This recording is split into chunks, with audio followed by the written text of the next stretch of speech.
Today I will be sharing on this topic.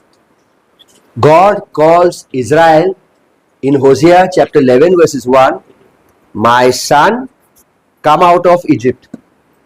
And God calls Jesus in Matthew chapter 2 verses 15, "My son, come out of Egypt." So, suppose we read Hosea chapter 11 verses 1.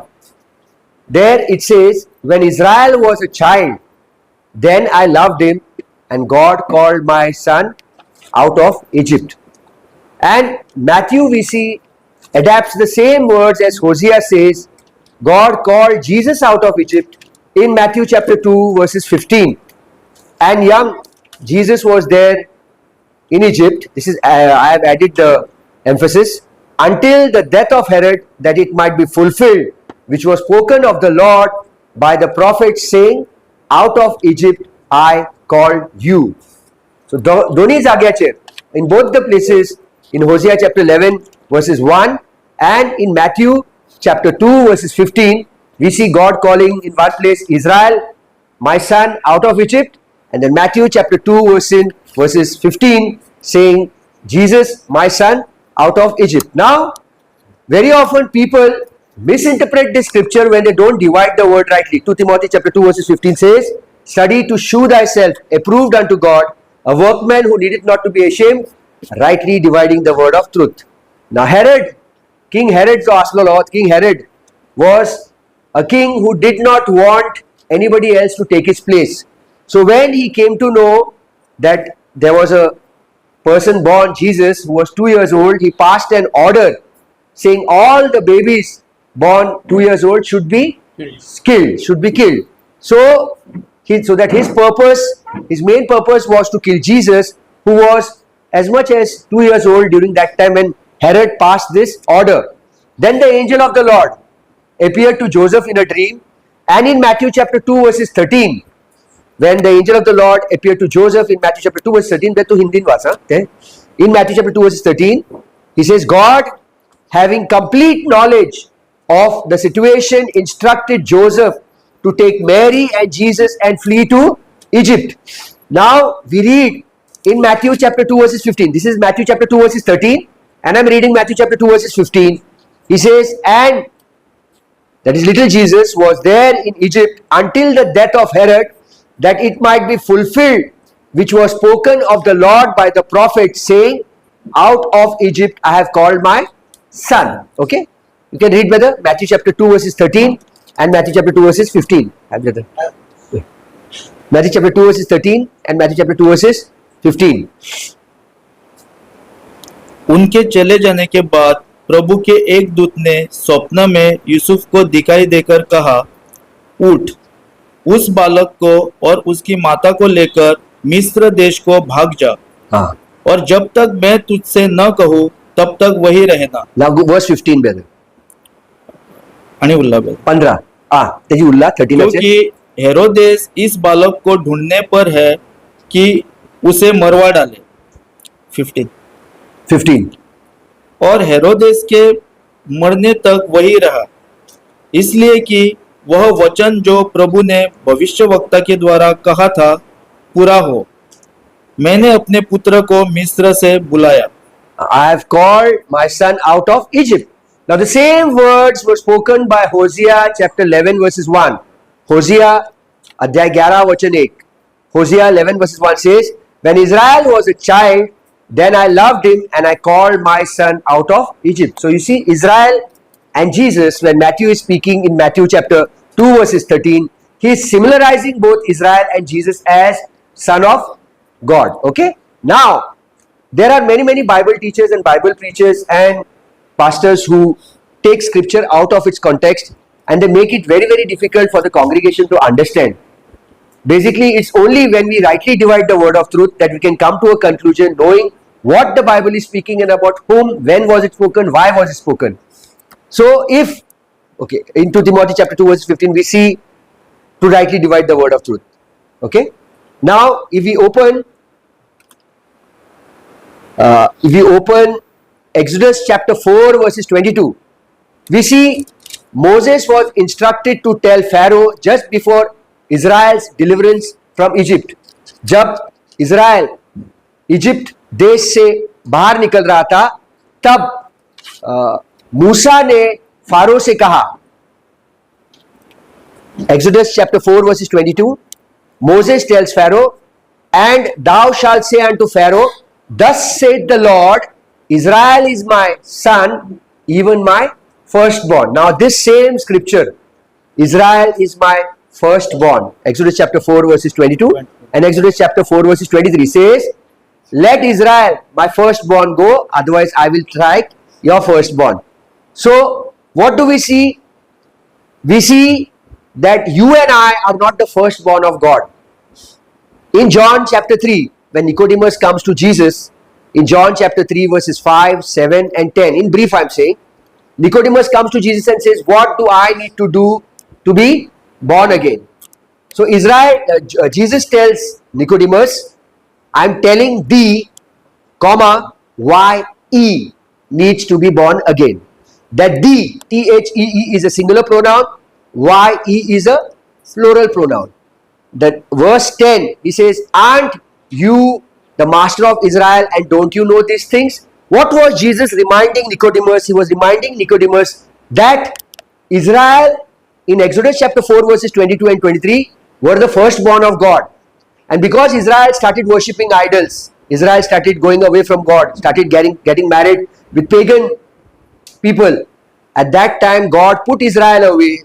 And now, when Nicodemus comes to Jesus saying, what do I need to do? Jesus is telling, I'm telling thee, Y-E. That means Y-E means the full nation needs to be born again. So Israel was the firstborn of God. So Israel needed a second birth. You and I are not the firstborn of God. We were Gentiles. We were far away from the covenants. We were nowhere close to the covenants. We have come close to God only because of the blood of Jesus. Only because of the cross we have become acceptable to God. Otherwise we were nowhere in the picture. For us to be saved under the old covenant, we had to get circumcised or we had to bless Israel. Only when we would bless Israel, Exodus chapter 12 verses, Genesis chapter 12 verses 1 to 3, God says, if anybody blesses Abraham, I will bless them. If anybody curses you, I will. So we could bless Israel and only then we could be saved. So over here, Exodus chapter 4, now coming back again to the topic, Exodus chapter 4 verses 22, he says, Israel is my son, even my firstborn. Hindi in what, brother?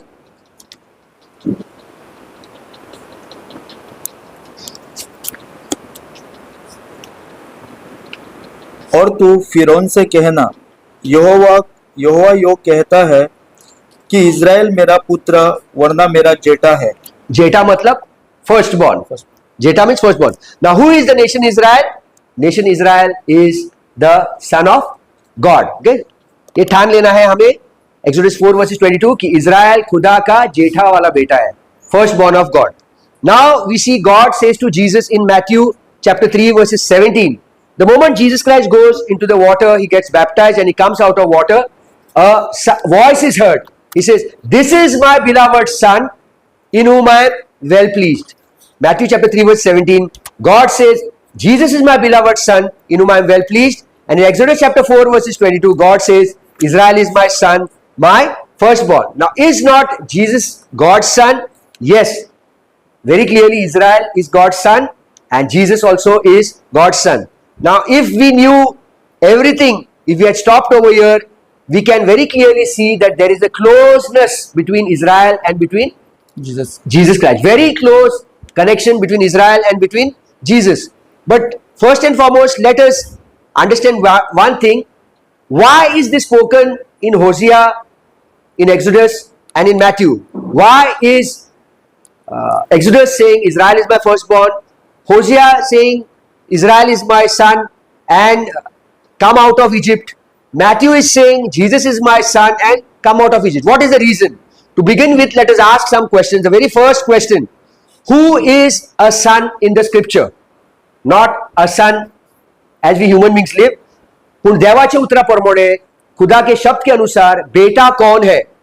We find a biblical definition of sonship in Galatians chapter 4 verses 1 to 7. गलीतियों के अध्याय 4 वचन 1 से 7 में we find a biblical scripture of who is a son.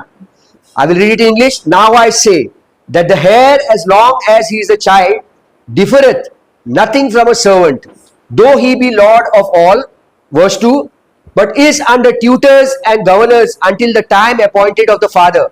Even so we, when we were children, we are in bondage under the elements of the world. But when the fullness of the time was come, God sent forth his Son, made of a woman, under the law, to redeem them that were under the law. Now, very important, the next part B of verse 5, Galatians chapter 4, that we might receive the adoption of sons. Now, this adoption in the Bible is totally different to the adoption that we human beings do when we don't have children or we adopting from a orphanage. Galatians chapter 4 verse 6. And because ye, ye, plural, ye are sons, God had sent forth the Spirit of his Son into your hearts, crying, Abba, Father. Verse 7, Galatians chapter 4. Wherefore thou art no more a servant, but a son. And if a son, then an heir of God through Christ. Now let us all understand the adoption in God's word is not the same as we use in our human language. In our human language, when we say, I adopted a child, I go and I adopt a child who is not biologically mine. Okay? Here in scripture, it is totally different. It is not taking a child out of his or her biological family and placing them into a foreign family. But in the Bible, the adopted son stays within his biological family.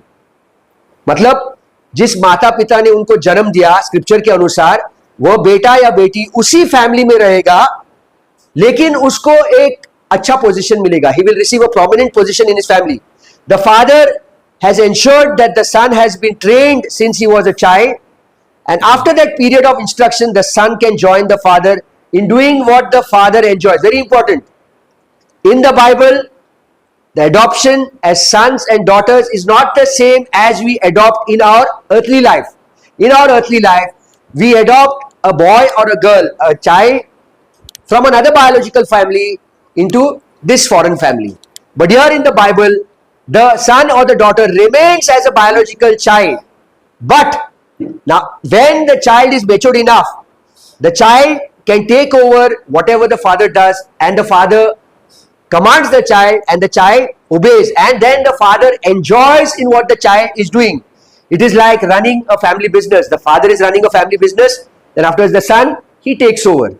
There is no biological adoption over here. Now, in the Bible, an adopted son is someone whom the father declares to be an adult.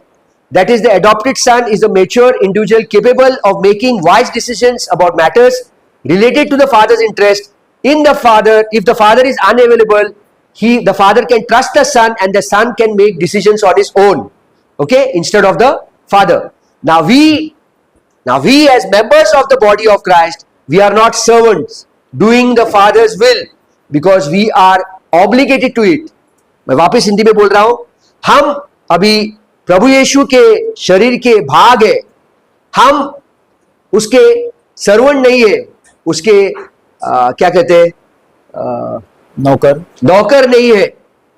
हम खुदा का कार्य हम लोग obligate है इसलिए नहीं करते हैं. लेकिन गलितियों में लिखा गया है कि sons doing the father's will is because we have freely decided to do it. मैं भी यहां पर प्रचार कर रहा हूं इसलिए नहीं कि ऑब्लिगेट हूं, कुछ करना है उसको, लेकिन I have freely decided to do something. It is on my choice. If I don't do it, God is not going to say, oh, I need Claude. खुदा ये नहीं कहेगा कि मुझे आपकी जरूरत है. God does not need us. We need God. Very often there are many preachers who say, God needs you. God needs you. God does not need us. If there is nobody preaching, the Bible says he can even raise up stones to preach the word of God. So it is we who need God. It is not God who needs us. God is not indispensable, I can say. Okay? Now, Father God has not forced you and me to do it. It is out of gratitude that when we realize that Jesus Christ died on Calvary, he was buried, he rose again, and he has forgiven us all our sins, out of what Jesus Christ has accomplished on the cross of Calvary, it is out of that gratitude that we are serving God. His word effectually works in us who believe. उसका शब्द हमारे अंदर कार्य करता है जिस तरह से हम विश्वास रखते हैं. Read 1 Thessalonians chapter 2 verses 13. It is really his power that drives a Christian life. Okay? Now if we read 1 Thessalonians chapter 2 verses 13, We read in English, for this cause also thank we God without ceasing, because when you received the word of God which you heard of us, you received it not as the word of men, but as it is in truth, the word of God which effectually worketh also in you that believe. So Paul is clearly saying over here, 1 Thessalonians chapter 2 verse 13, कि जब हम लोगों ने शब्द का प्रचार किया और जब तुम लोगों ने सुना, तो तुम लोगों ने एक मनुष्य की ओर से वह शब्द नहीं सुना, लेकिन खुदा इस शब्द को प्रचार कर रहा है उस तरह से सुना. हिंदी में पढ़ो भाई, 1 थिस्सलुनीसियंस के अध्याय 2 का 13. इसीलिए हम भी परमेश्वर का धन्यवाद निरंतर करते हैं कि जब हमारे द्वारा परमेश्वर के सुसमाचार का वचन तुम्हारे पास पहुंचा, तो तुमने उसे मनुष्यों का नहीं परंतु परमेश्वर का वचन समझकर और सचमुच यह ऐसा ही है ग्रहण किया. हाँ. और वह तुम विश्वासियों में से जो विश्वास रखते हो प्रभावशील है. ये एकदम जरूरी स्क्रिप्चर है. This is a very very important scripture. Now discernment is very important. How do you discern whether what I am preaching is right or wrong, or if I am preaching something wrong to you, can I take you people to hell? If I am preaching something wrong to you, I can take you people to hell. How can you discern? किस तरह से हम लोग अंतर कर सकते हैं एक सही जो सीख है गलत सीख से? How will you discern between what is right and something what seems to be right but it's not right? Why am I saying something which seems to be right? एक जो सत्य दिख रहा है और एक जो सत्य जैसा दिख रहा है लेकिन पूरा सत्य नहीं है. किस तरह से हम लोग डिसर्न कर सकते हैं सही और गलत के बीच में अंतर? किस तरह से हम लोग कर सकते हैं? Very good, right division. Very good, right division. दोनों सही है. सबसे पहला, अगर हम लोग बैंक में जाते हैं, अगर बैंक में मेरे पास 500 के 100 नोट है, तो 500 के 100 नोट कितना होते हैं? हाँ, 500 के 100 नोट 50,000 होता है. जब मैं बैंक में देता हूं तो बैंक वाले आंख बंद करके लेते हैं या बैंक वाले वो काउंटिंग मशीन में डालते हैं, और काउंटिंग मशीन में अगर एक नोट मेरा अटक गया तो वो निकाल के वापस डालते हैं, अटक गया वापस डालते हैं, अटक गया वापस डालते हैं. फिर जांच पड़ताल करते हैं, देखते हैं कि गांधी सही है, देखते हैं कि उसके ऊपर जो कुछ भी है वो सही है. अगर कुछ गलत निकला तो क्या करते हैं वो लोग? फाड़ के फेंक देते हैं. तो सही और गलत, to come to know between a genuine note and between a counterfeit note, the government has given a machine and certain norms by which we can recognize that this note is genuine or this note is counterfeit. In the same way, in order to discern between God's word, everything is God's word, no? Everything is God's word. God's words, Jeremiah 29:11 says what? I have plans for your welfare, not for your destruction. No? Today also God has plans for us, but He does not have plans for us as in Jeremiah 29 verses 11 He had for Israel. Jeremiah 29 verses 11, God had plans for Israel, not for their destruction, but for their welfare. But today, God's plans are such. Romans 8:28 says, all things work together for good to those who love God and to those who are called according to His purposes. So under Romans 8:28, even death can work for your own good. An accident can work for your own good. Sickness can work for your own good. Anything that a human being considers wrong in the human realm acts right in God's eyes. God has a plan and a purpose for us. Plan and purpose. Jeremiah 29 verses 11 says, I have plans for you, Israel, not for your destruction, but for your welfare. That means God would not destroy Israel in any earthly way. But here, today, we may face trials, we may face problems, but in those facing trials and facing problems, what does God do? God helps us to become overcomers. He helps us to become overcomers. Very often people say, pray for me. When we ask, brother, pray that God sets me free of all my problems. I was there in one place preaching in Bombay, and there was a big crowd over there. One lady comes to me and says, brother, please pray for me. I have lots of problems. My son is in the 12th standard. He's smoking, he's drinking. He wanted a motorcycle. My husband bought a motorcycle for him. He wanted an iPhone. My husband bought an iPhone for him. Brother, please pray over me. I have lots of problems, that God delivers me from all my problems. So I said, sister, really you want to be delivered from all your problems? She said, yes, I want to be delivered from all my problems. I did not place hand on her. I said, fine, I'll pray for you. And I told everybody else to say an amen. So I said, Lord Jesus, right now, give this sister a massive heart attack, kill her and take her right now. So she immediately pushed my hand and said, "Brother, why are you praying like that?" So I said, "You just now said you want to be set free from all your problems." So I told, "You will be free from all your problems the moment you die. As long as you are alive, you will have problems. Don't pray a prayer which God has not guided in His word, saying, pray that you are set free from all your problems." That was Israel's prayer. That they could pray that God deliver me from these problems. Psalms 91, even 1,000 fall beside me, 10,000. Psalms 23, these are all prayers of protection for people from the earthly. I don't say God does not protect us today. We don't need to pray for earthly protection today. We need to pray for heavenly salvation of people today. Very, very important. Which was not a prayer in for Israel. God promised Israel an earthly realm, earthly blessings, everything earthly. God is promising you and me everything heavenly. Can you read 2 Corinthians chapter 5 verses 1 and 2, brother? Yeah. 2 Corinthians chapter 5 verses 1 and 2. क्योंकि हम जानते हैं कि जब हमारा पृथ्वी पर का डेरा सरीका घर गिराया जाएगा तो हमें परमेश्वर की ओर से स्वर्ग पर एक ऐसा भवन मिलेगा जो हाथों से बना हुआ घर नहीं परंतु चिरस्थायी है। For we know where this earthly tent is collapsed over here on this earth, we have a heavenly one which is not made with hands, which cannot be broken.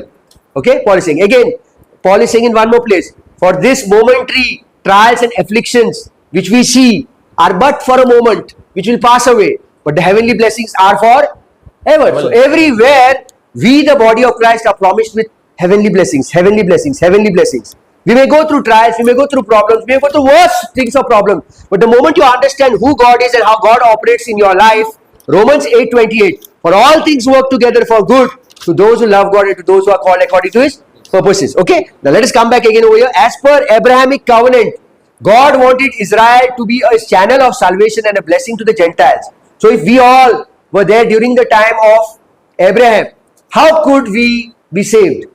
If we read Genesis chapter 12 verses 1 to 31, I will not want you to read the full thing. Genesis chapter 12, can you read 1, 2, 3, brother? Just 3. 1, 2, 3.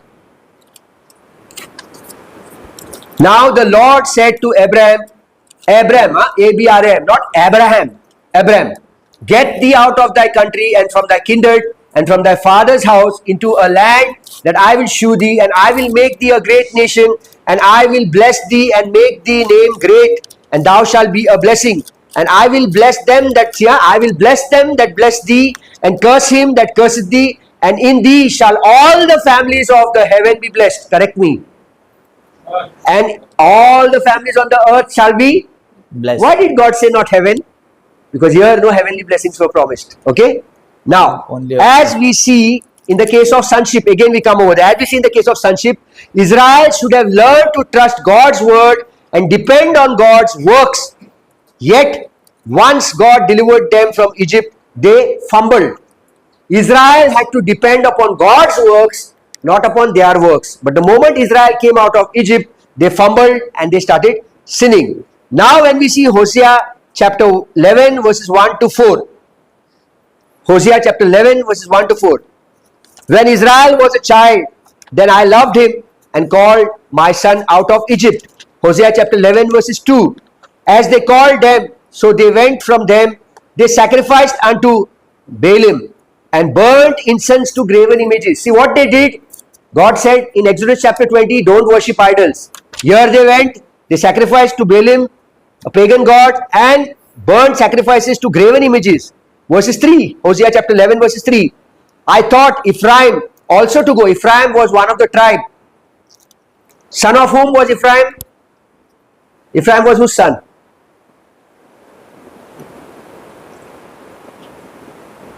I leave this to you all, okay? You all search and tell me next time.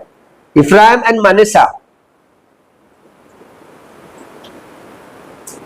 Loudly. Joseph's son, right. Okay, I thought Ephraim also to go, taking them by their arms, but they knew not that I healed them. See, God had healed them, but yet they did not realize. Hosea chapter 11 verses 4. I drew them with cords of a man, with bands of love, and I was to them as they that take off the yoke on their jaws, and I laid meat unto them. So God was there with them continuously, but they never acknowledged the presence of God with them. They acknowledged Korungna, Devak. Exodus chapter 15, we read Song of Moses, Exodus chapter 15, verses 16, 17, and 18. We see over here, it highlights on what God had just done for Israel. God had brought Israel out of Egypt and He was blessing them. He destroyed Pharaoh and his armies in the Red Sea. Now in Exodus chapter 15, verses 16, 17, 18, Moses is singing a song to God. Fear and dread shall fall upon them by the greatness of thy arm. Moses is telling that your fear and your dread will fall upon the enemies with your arm. They shall be as still as a stone till thy people pass over, O Lord, till the people pass over which thou hast purchased. Till thy people have crossed the Red Sea. Further, verse 17, thou shalt bring them in and plant them in the mountain thine inheritance, in the place, O Lord, which thou hast made for thee to dwell in the sanctuary, O Lord, which thou hast established. The Lord shall reign forever. And what do we see over there in the Song of Moses? Continuously he is just glorifying God for whatever he had done for Israel. But in Hosea chapter 11 verses 1 to 4, we see the unfaithfulness and the ungratefulness of Israel towards God. We look at God in the same passage, Exodus chapter 15 verses 16, 17 and 18. First time, what it says over here, thy greatness of thy arm, verse 16. See how many times, okay? Number 1, the greatness of thine arm. Second time, thou hast purchased. Third, thou shalt bring them in. Yes, ogle jao phrases munta. They are there in 16, 17 and 18 of Exodus chapter 15. The greatness of thy arm, thou hast purchased, thou shalt bring them in, thou shalt plant them in the mountain of thine inheritance, in the place, O Lord, which thou hast made for thee to dwell in, the sanctuary, O Lord, which thy hands have established. The Lord will reign forever and ever. It is not about Israel, what Israel can do or what Israel will do for God, but it was what God did to Egypt to destroy them, to love Israel. Now we see they were to be his kingdom of priests and his holy nations, ready to tell the Gentiles about their wonderful God. Israel had to be prepared to tell the Gentiles of what God has done for them. But Israel instead refused his word and wanted works-based religion instead. We find the same thing today. Okay, as we do a study between these two parts, we will see how things are working today and how people are taking God's word for granted. Israel wanted their works to be the issue. Israel could not function as God's son. Israel devacho put munon function korung jaun alele. They had no idea what God's word said. They were in no condition to share this word with the world. What I am saying is happening today also. Very often people have a problem to share God's right division, God's grace, God's finished work with other people, fearing that when people are set free, will I have control over people? Can I control people? Most important thing is that we all want to have control over others. Amka soglang control korum jai. We do not want to tell people that yes, you are set free. It is not needed that if you don't come to church. If you don't come to church, it does not mean to say that you will lose your salvation or you are going to go away from God. People should know that they have Christ in them. Lokang gomong zai ki ai Jesu Christanche bitor wosti kotta. Colossians chapter 1 verses 27. It is not how Jesus spoke. What Jesus said, where 2 or 3 are gathered in my name, I am there present in their midst. Today God is not present in our midst even if we are 2 or 3 or 10,000 and 20,000. Today even if you are alone in the house, you cannot move out of your house. You are in your house. Still Colossians 1:27 says, Christ in you is the hope of glory. That's the difference. Israel there should have been ready to be God's people as soon as he delivered them out of Egypt. Israel should have said, yes, our God has delivered us. Let us serve him. Out of gratefulness, not out of compulsion. They had been set free from satanic bondage in Egypt and had been heading to God's promised land. Now that had ended. How many days was the journey for Israel from Egypt to the promised land? Kitle dis or kitle वर्षाचे journey असलेले? How many days journey, within how many days could Israel reach in the promised land? 7 days, 7 to 15 days maximum. Come on, Google and check. 7 to 15 days maximum. Google and check. It was few days. Few days. Google and check and tell me. Fast. Nobody wants to Google. Okay. Brother? 3 days, 3. Okay. जो कोई भी देख रहा है आप भी ढूंढ के देखो. From the moment they came out of Egypt till Canaan, the journey was a straight road.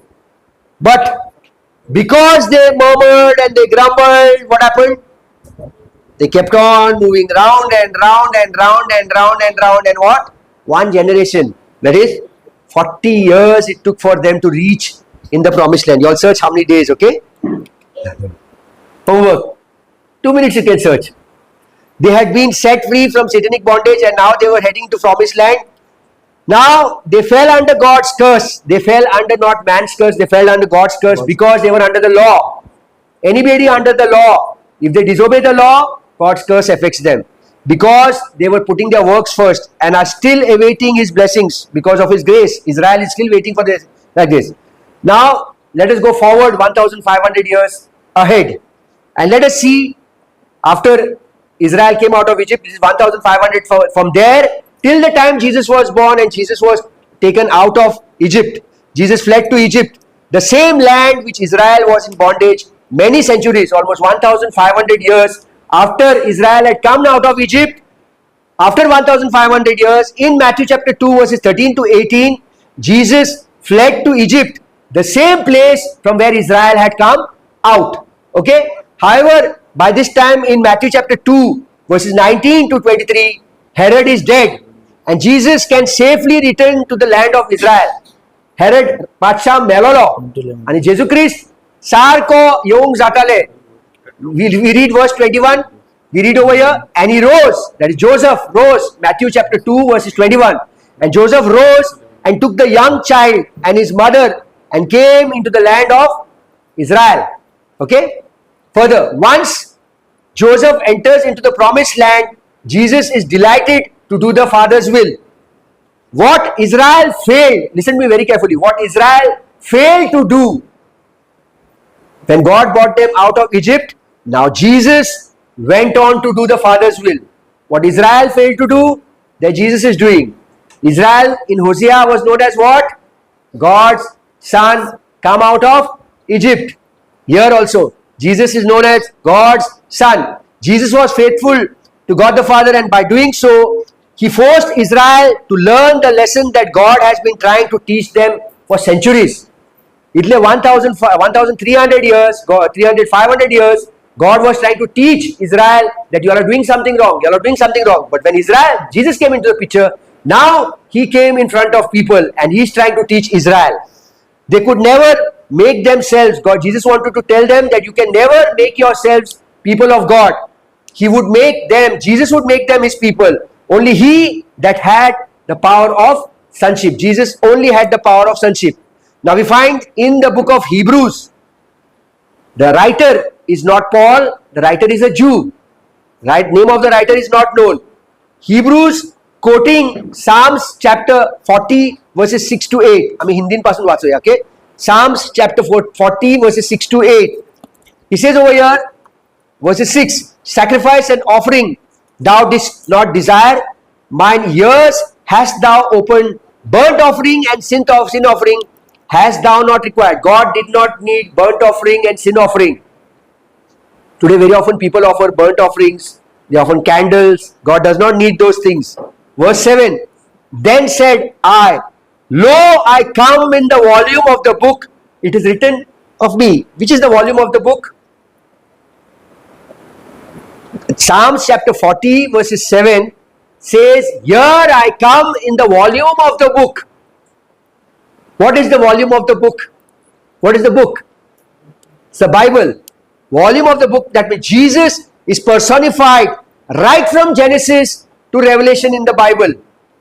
He's in the pre-incarnate form, in the incarnate form, and in the resurrected form. We find Jesus throughout the volume of the book. verses 8. Psalms chapter 40 verses 8. I delight to do my will. Correct? I delight to do my will. I delight to do thy will. My is wrong. Discernment. Oh my God, yeah, thy law is within my heart. In fact, it is quoting what the Lord Jesus Christ said to his heavenly Father at his incarnation in Mary's womb. Hebrews chapter 10 verses 5, 6 and 7 and 8 and 9 is taken from Psalm chapter 40 verses 6 to 8. जे आताच वाचला आहे, Psalm chapter 40 verses 6 to 8 is written in Hebrews chapter 10 verses 5, 6, 7, 8, 9. Wherefore, when he cometh into the world, he said, sacrifice and offering thou wouldst not, but a body hast thou prepared of me.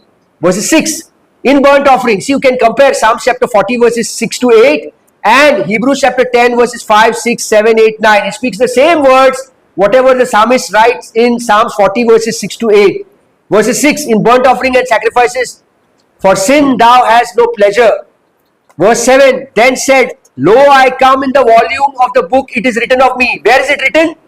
In Psalm chapter 40 verses 7. Psalm chapter 40 verses 7, 6, 7, 8 is similar to Hebrews chapter 10 verses 5 to 9. Okay, there is no difference. Yeah, brother? It's a quotation quoted by the writer in the book of Hebrews. Now somebody will say, we people are preaching on right division and he is taking scriptures from Genesis and Exodus and Hosea and Hebrews. For all those listening, the Bible is very clear. The full Bible is for us. Right from Genesis to Revelations is for our study, for our understanding. Where is the scripture mentioned? 1 Timothy or 2 Timothy. All scripture is inspired by God and is profitable for doctrine, for reproof, for correction, that the man of God may be complete and thoroughly equipped for every good work. Where is the scripture mentioned? 1 Timothy chapter 3 verses 2 verses 15 and 16. I'm just confusing you all. 1 Timothy chapter 2 verses 15 and 16. All scripture is inspired by God, is profitable for. That means all the scriptures what I'm quoting is for our understanding, is for our studying, is for our righteousness, is for us presenting what is the truth. But all scripture, all the scriptures are not addressed to us and it is not about us. Whatever I quoted, some places it's addressed to Israel.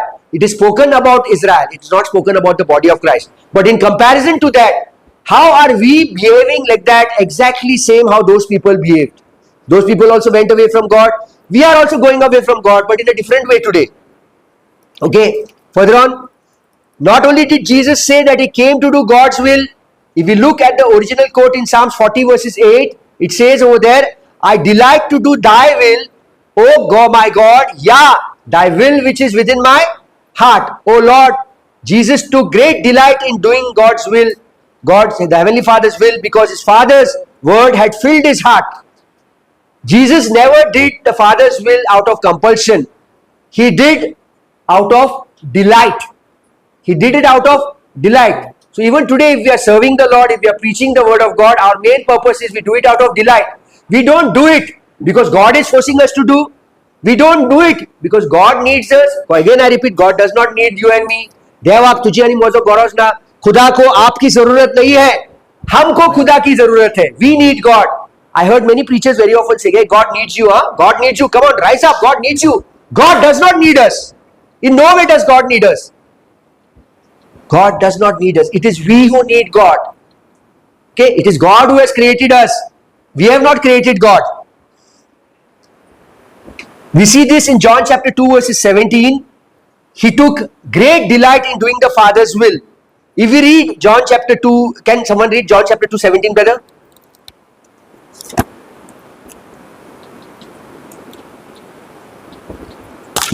We had seen initially, no? Yeah, a son is not forced. Jesus was not so much a servant or someone forced to do his master's will. No, he decided to do his Father's will because he delighted. Psalms 40 verses 8. I delight to do thy will. In doing his Father's will. Yeah, read brother. John chapter 2 verses 17. तब उसके चेलों को स्मरण आया कि लिखा है, And his disciples remembered, तेरे घर की धून मुझे खा जाएगी. the zeal of thy house has eaten me up. The zeal. The delight. I delight in doing God's will. I delight. People will call you mad sometimes. ये क्या पागलपन है यार? पागलपन ही है. जब पहला किसी लड़के को किसी लड़की से प्यार होता है तो वो पागलपन है. No, we see in all Hindi movies we see, no? पागल होते हैं, पागल होते हैं. कयामत से कयामत तक. पागलपन नहीं, पागल. पागलापन में क्या करते हैं वो लोग? सुसाइड भी कर लेते हैं. कुछ पागलपंथी. सी पागलपंथी कोणी म्हटला? हा? किंवा म्हटला? We come out with a new movie, पागलपंथी. बरे आपले एक movie काढे पागलपंथी. You know, all movies today, the youth get attracted when they show an actor with a good figure, and then a new actress is introduced, and then they'll show a love story, and then they'll show some rebellion, this and that, and then the crowd says, "What किती picture आलेलं आहे, she best आलेलं आहे, best आलेलं आहे." But over here you see, Jesus was not forced; it delighted him to do his Father's will. It was the love that he had for the Father. So today, if we love God, we will do what He has called us, but He's not forcing us to do. We are doing it because we know that His Son has finished the work on the cross for us. Okay? There are few examples of the faithfulness of Jesus Christ. So you can write it down. Few examples. John 8:29. ये थोड़े उदाहरण है. आप लोग जो सुन रहे हैं भी हिंदी में लिख सकते हो. यूहन्ना का 8 का 29. He that sent me is with me. See, these scriptures I am quoting to show the faithfulness of Jesus. No? Before I start this, I want to say one thing. Can we read Galatians chapter 2 verses 20? Galatians chapter 2:20 from the KJV and Galatians chapter 2:20 from the other version. Take KJV ha. दूसरे वचनाचे. Yeah. I'm We have KJV. crucified. I'm crucified with sin, Yeah. brother. Yeah. I'm crucified. I have been crucified with Christ. It's no longer I who live, but Christ who lives in me. Correct me. The life which I right now live, I live by the faith in the Son of God. Faith of the Son. Faith of the, again read, say that I live by the faith in the Son of God. Faith of the Son of. Amen. It is not faith in the Son of God. It is by the faith of the Son of God who loved me and gave himself for me. The life which I right now live in my Flesh. I don't live by my faith in the Son of God, but I live by His faithfulness to the Father. What is my faith in Christ and His faith in the Father? My faith in Christ is needed the first time I have to accept the gospel. Okay? There also God quickens my spirit. It is not out of my own will. God has quickened my spirit because my spirit, Colossians 2:13 says He has quickened my spirit. My spirit is quickened and now I open myself up to the gospel. And I say, oh, it's a wonderful thing. So if God has not quickened, you cannot boast about even receiving the gospel. I can't even say, see, I received. They have not received. No, there's no boasting in that. It is God who has quickened my spirit, Colossians 2:13, and now my spirit has opened up and I have received the death, burial, resurrection, believing that He has paid the penalty for all my sins. Now, after that, suppose I'm living a life and my life goes down like, oh, I'm feeling so low today, man. Oh, I've done such a sin, man. Oh, what a dirty thing I've done. Oh, I gave this bad word, man. Oh, I did this, man. There is where, because you are in Christ, you have fallen down, but there is where Jesus lifts you up because of His faithfulness to the Father. जितले फावटी पडता तितले. जितले पावटी पडटा तितले पावटी तो तुका उबारता because of His faithfulness to the Father. His faith, because the faith of Christ. Because He is faithful. His faithfulness. म्हणजे तो विश्वासी लावला बापाक. He has stayed faithful to the Father and He has gone to the cross. It is not because you and I are faithful. In no way can we stay steady in our faith like, 100% faith, 100% faith, 100% faith. Never. Today, if right now you have trusted in the gospel, at the very next second you can fall down very low. But you have not lost your salvation. Remember, when you fall down, you don't fall outside Christ. Because when you are saved in Christ. 2 Corinthians 5:21. You are saved in Christ. So when you fall down also today, you are not falling out of Christ. You are falling in Christ, and it is His hand that is holding you. And every time you fall down, you find Him lifting you up. It is no longer you. It is He. It is His faith. So it is only 6 times. Fakat so pauti ya utor faith of Christ is there only in the King James Bible. In all other Bibles, the faith of Christ is taken out and faith in Christ is put. Why? Because Satan has manipulated these modern versions for the past 90 years. Whereas this Bible, which is 413 years, KJV Bible is still existing. And there are many new versions of KJV Bible which has come in the 17th century, 1779 also, which has twisted the original KJV. That day I was checking. I have one copy with me. They twisted that version also. Given KJV, the same thing Satan does today. What has he done? he immediately tells you, hey man, see, you have sinned. तूने पातक केला, तूने पाप किया है. S-I-N. I is the center of sin. I is the center of sin. So every time Satan, what he does, he will say, see, you sinned. You sinned. You trusted God, you are saved. See, you sinned. You sinned. What is Satan doing? 2 Corinthians chapter 4 verses 4, what is he doing? 2 Corinthians 4 verses 4, what is he doing? He's blinding our eyes from the glorious gospel where Jesus is saying, I finished it. I finished it. He's saying, no, he's not finished it. He's not finished it. See your weakness. You're a Christian. You're fallen down. You're a Christian. You're fallen down.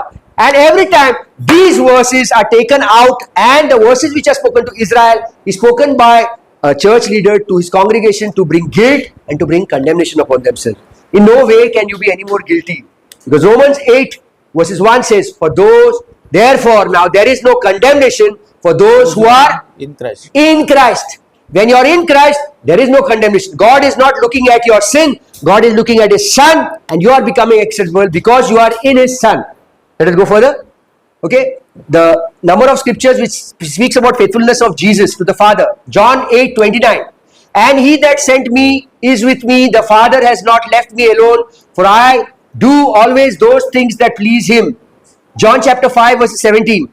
But Jesus answered them, my Father worketh hitherto and I work. Faithfulness of Jesus. विश्वासीपण येशू ख्रिस्ताचे बापाकडे. प्रभू येशू विश्वासी था अपने खुदा पिता के लिए. यूहन्ना अध्याय 7 वचन 16. John 7:16. Jesus answered them and said, my doctrine is not mine, but His that sent me. Wow, beautiful scripture, no? My doctrine is not mine, but my doctrine is the one which He sent me, which He gave me.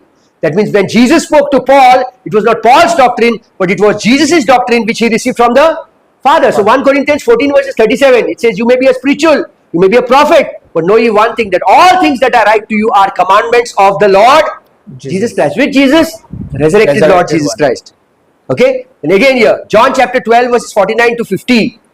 You can just read it. It speaks again about Jesus' faithfulness. I'll go further on. Again, John chapter 14:24. He that loveth me not keepeth only my sayings. Again, this is faithfulness of Jesus Christ to the Father. Again, John 8:38. I speak that which I have seen with my Father, and you do that which you have seen with your father. Again, His faithfulness to the Father. John chapter 4 verses 34. Jesus saith unto them, my meat is to do the will of Him that sent me and to finish His work. John chapter 4:34 is similar to which other scripture? John 4:34. John 19:30. It is finished. Tetelestai. John 4:34. And to finish His work. Jesus had not finished the work here. He was still alive. But in John 19:34, in John chapter 19 verses 30, Jesus says on the cross, it is finished. Tetelestai. मैंने आपका भूतकाल, वर्तमान काल, भविष्य काल के सब पापों का दंड अपने ऊपर लेकर आपको प्रमाणिक बनाया, आपको धार्मिक बनाया है. Okay? Further on. In short, Jesus showed us and Israel what sonship is in its fullness all about. He constantly depended upon his Father, the words of Him. You are understanding what is adoption in the Bible? Adoption in the Bible is not that you are adopting a biological child from some other person into your family. Adoption in the Bible is that a person remains biologically the same, but at a matured age, he does the Father's will out of love, not out of compulsion. Okay? He was not working out of fear or obligation, but out of love and delight. Same thing what I said. He constantly depended upon his Father's words to him. This is sonship in fullness. When you are adopted, when we are adopted, we are also adopted children, no? He was not working independently of his Father, but he was doing whatever his Father wanted him to do. He accomplished his Father's will with joy unspeakable. He did every miracle he was sent to do. Jesus did every miracle he was sent to do. There was not one miracle which Jesus never did. He preached every sermon he was meant to speak. Jesus ultimately went to the cross. He died, he was buried, and he rose again. And he took away all our sins according to the Father's will. Nothing he did out of the Father's will. Whatever the Father told him to do, he did it. Now, if you notice the prayer which Jesus spoke to the Heavenly Father just hours before he went to the cross. थोडेच वरात फुरसार वयच्या आधी येशू ख्रिस्तान थोडे मागणे केलेले. John 17 verses 3 to 8. We will read it. Hindi में वाचा brother. ये प्रार्थना प्रभु यीशु क्रूस पर जाने से पहला उसने यूहन्ना के अध्याय 17 के 3 से 8 में कहा. Verses 3. John 17 verses 3 to 8. And this is life eternal, that they might know thee, the only true God, and Jesus, whom thou hast sent. Whom is Jesus speaking this? To Israel. I have glorified thee on the earth. I have finished the work which thou gavest me. तुझे नावाक हांवें संवसाराचेर मोहिमे हाडला. तुवें जे कार्य पासून म्हाका धाडला ते कार्य हांवें संपूर्णतायेन पावयला. Word 5, verses 5. And now, O Father, glorify thou me with yourself, with the glory which I had with thee before the world. मतलब जिस महिमा से मैंने आपको महिमा किया संसार में, उसी तरह से आप मेरी महिमा करो ताकि आपकी महिमा हो सके. Okay? I have manifested thy name unto men, which thou gavest me out of the world. Thine they were, and thou gavest them me, and they have kept thy word. Verse 7. Now they have not that all things whatsoever thou hast given me are of thee. Verses 8. For I have given unto them the words which thou gavest me, and they have received them, and have known surely that I came out from thee. That means I have come out of the Father, and they have believed that thou. This is a prayer of Jesus Christ. Okay, just glorifying the Father in everything. What's brother? Hindi यूहन्ना अध्याय 17 वचन 3 से 8. और अनंत जीवन यह है कि वे तुझ एकमात्र सच्चे परमेश्वर को और यीशु मसीह को जिसे तूने भेजा है जाने. जो कार्य तूने मुझे करने को दिया था उसे पूरा करके मैंने पृथ्वी पर तेरी महिमा की है. अब हे पिता, तू अपने साथ मेरी महिमा उस महिमा से कर जो जगत की सृष्टि से पहले मेरी तेरे साथ थी. मैंने तेरा नाम उन मनुष्यों पर प्रकट किया है जिन्हें तूने जगत में से मुझे दिया. वे तेरे थे और तूने उन्हें मुझे दिया और उन्होंने तेरे वचन को मान लिया है. अब वे जान गए हैं कि जो कुछ तूने मुझे दिया है वह सब तेरी ओर से है, क्योंकि जो वचन तूने मुझे दिए मैंने उन्हें उनको पहुंचा दिए और उन्होंने उनको ग्रहण किया और सच सच जान लिया है कि मैं तेरी ओर से आया हूँ और विश्वास कर लिया है कि तू ही ने मुझे भेजा. Okay, so now what do we see? We see that the earthly life of Jesus Christ was over. जो संसारिक जीवन था यीशु क्रिस्त का वो खत्म हो गया है. Now above all, Jesus Christ lived a sinless life in and among the nation of Israel for 33.5 years. Okay, tell me something. If Jesus had got angry for 1 second, suppose Jesus knew Judas Iscariot had already given the 30 silver coins to the high priest. Suppose Jesus knew and Jesus had said to Judas, "Tu देवाचे पुताक असा कोत्ता मोरे दाखयतलो तुका." What would have happened? Would we be forgiven of our sins? The same Jesus took a whip in the temple and he never kept silent. He whipped each one over there. Whipped. If you read that meaning, if you read those verses over there in the Gospel of John, you will find Jesus literally got angry and he whipped them. Now, when people say in Philippians chapter 3 that Jesus was humble, what is humility? Does it mean to say when you're humble that you should not get angry? Does it mean to say when you're humble that you just hold your chest and yes, brother. What is humility according to the standard of Jesus? Humility is not compromise with the word. Humility is not what you call ecumenism. It's not ecumenism. You cannot say that, oh no, we are children of God only because of adoption, only because the blood that Jesus shed, his death, burial, resurrection, we become brothers and sisters in Christ. We become children of God. Okay? God has given the choice to the full world. पूरे संसार के लिए उसने choice दिया, choose करने के लिए. 1 John chapter 2 verses 1 and 2. He is the propitiation not only for our sins but for the sins of the full world. When Jesus has paid the penalty for the sins of the full world. Now, only those who receive that forgiveness are forgiven. I repeat it again. The full world's sin is not forgiven automatically. And if people don't believe in Jesus, his death, burial, resurrection, that does not mean to say they are saved. God has sent his son on the cross. His son died. His son was buried. His son rose again the third day. And 1 Corinthians 15, 14 and 17 says if Christ had not been risen from the dead, we would still be in our sins. Now, anybody who believes in the death, burial, resurrection, trusting that the penalty which he had to pay is paid by Jesus Christ, is forgiven. The offer is for the full world. but only those who believe and trust are forgiven. Jesus has paid the price for the full world, but the full world is not forgiven. I repeat it again. I said it in the middle, the full world is forgiven. No, the full world is not forgiven. It is only those who believe and accept the finished work of the cross are forgiven. So over here, Jesus was sinless for 33 years, 33 and a half years. They saw just how high the bar of God's standard was. How high was God's standard? What was God's standard in the Old Testament? You shall not kill. In the New Covenant, what was God's standard? I tell you, it was written, you shall not kill. But today, even if a brother is angry with his brother, he has committed murder. Exodus chapter 20, I say you shall not commit adultery. Jesus is saying, I say to you, even if a man thinks about a woman or a woman about a man, but lust in his mind, he has committed adultery. So the standard, the bar was risen. For Jesus, the standard was risen very high. They saw how the standard of God was risen up, His righteousness for Jesus Christ.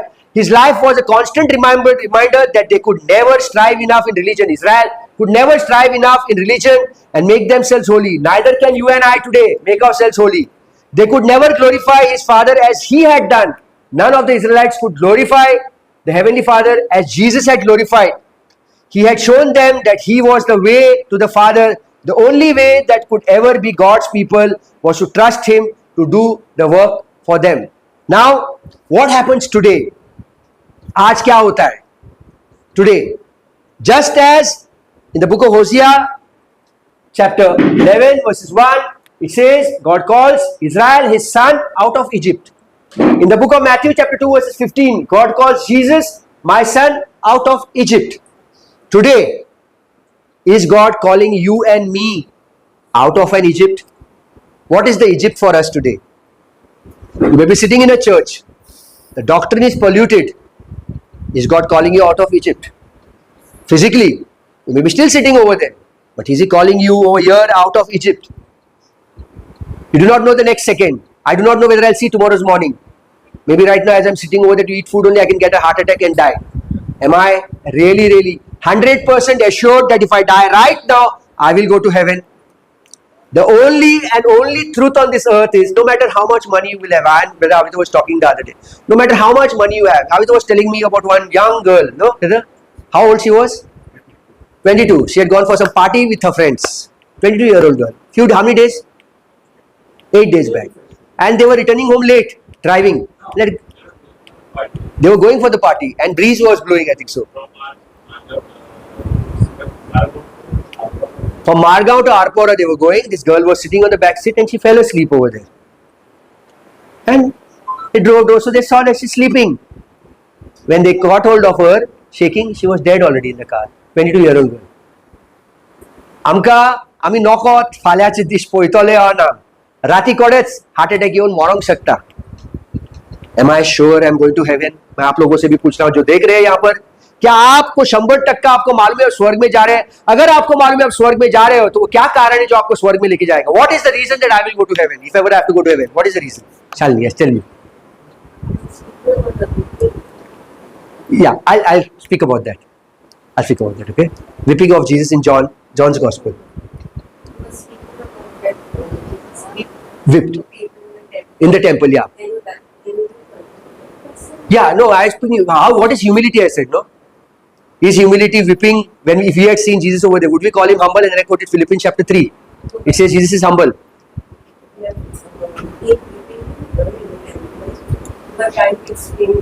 No, I just gave an example. How would I say, is Jesus humble or is Jesus not humble? If he was whipping people and here he was sinless, it's saying, no? In the Gospel of John, Jesus saw people in the temple and they were selling things. So Jesus got angry and said, you have made my father's house a place of market. He took the whip and started whipping them. The same Jesus over here speaks that he was sinless, without sin. In one place you find Jesus with anger whipping them, and in another place it says Jesus was sinless. Now what is humility? If we look at Jesus in these two places, he had never sinned even once. The Bible says in the book of Hebrews he had never sinned even once. So now what is humility? Is humility me just making a facial expression and showing that I am humble enough? Is humility compromise? Is humility Ecumenism, I've spoken this. Ecumenism. Ecumenism means, do I say that Baba, whatever you believe and I believe, no problem. What you believe, we both are one. God calls His children only those people who have trusted in the finished work of the cross. Because they were selling things in the Father's house. Yeah. And you did like something. Pardon? You did like something. No, I cannot hear you. Judas. Yeah. If Jesus had got angry for say half a second, saying that Judas, you sold me, and he had got angry, his sacrifice would have not applied for us. That's why he was sinless. He never sinned even once.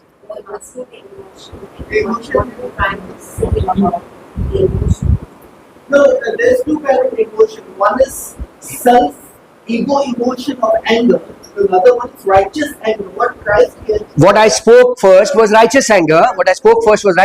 Here, if Jesus had emotionally said, Judas, you have taken 30 silver coins and you are crucifying the Son of God, I will show you. Different between righteous anger and This is what Jesus is saying because He's God. He's showing His position that He's God. If Jesus had thought like that, His sacrifice would not be sufficient for us. Okay?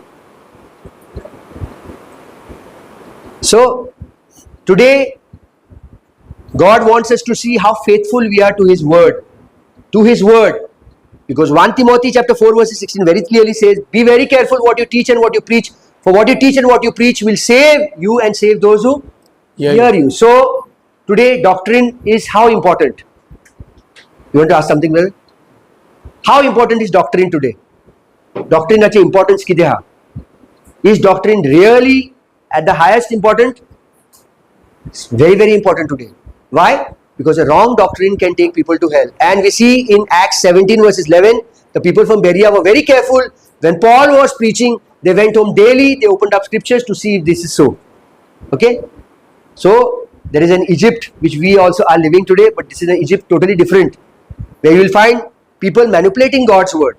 As Peter says in 2 Peter chapter 3 verses 15 and 16, whether you can read it in English. 2 Peter chapter 3 verses 15 and 16. I'll say this last scripture and stop it over here.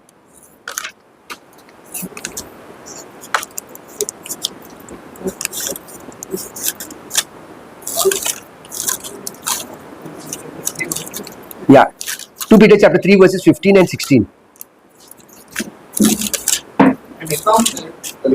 An account that a long suffering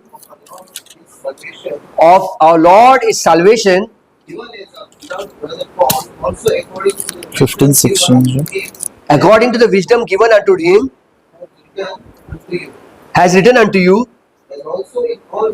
as also in all his 13 epistles, speaking in them of these things,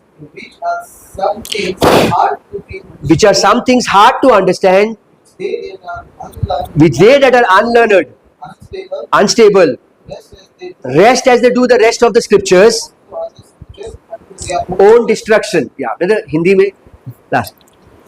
और हमारे प्रभु के धीरज को उद्धार समझो, जैसा हमारे प्रिय भाई पौलुस ने भी John 13:10, John 13:20 हम आगे brother. Yeah. जैसे हमारे प्रिय भाई पौलुस ने भी उस ज्ञान के अनुसार जो उसे मिला तुम्हें लिखा है, वैसे ही उसने अपनी सब पत्रियों में भी इन बातों की चर्चा की है, जिसमें कुछ बातें ऐसी है जिसका समझना कठिन है और अनपढ़ और चंचल लोग उनके अर्थों को भी पवित्र शास्त्र की अन्य बातों की तरह खींच तान कर अपने ही नाश का कारण बनाते हैं। अपने ही नाश का कारण बनता है. So very clearly Peter, who had a discussion with Paul in Galatians chapter 2 verses 11, 12 and 13, Paul rebuked Peter because he was eating with the Gentiles, and when James and some Jews came, he immediately set separately, showing that he is not a part of them. So Paul said, why are you putting a yoke upon these Gentiles? There, same Peter, just before his death, in 2 Peter 3, 15 and 16 says what? As our brother Paul writes in all his epistles, which many people twist and turn to their own destruction. So when you twist and turn scriptures, wherein you do not give the right meaning to people, basically I am leading people to hell. And I myself am going to hell. So having said that, I finish. God bless you. Thank you all for watching and listening. If you have any questions, please comment below. God bless you. Stay blessed. Stay complete in Christ.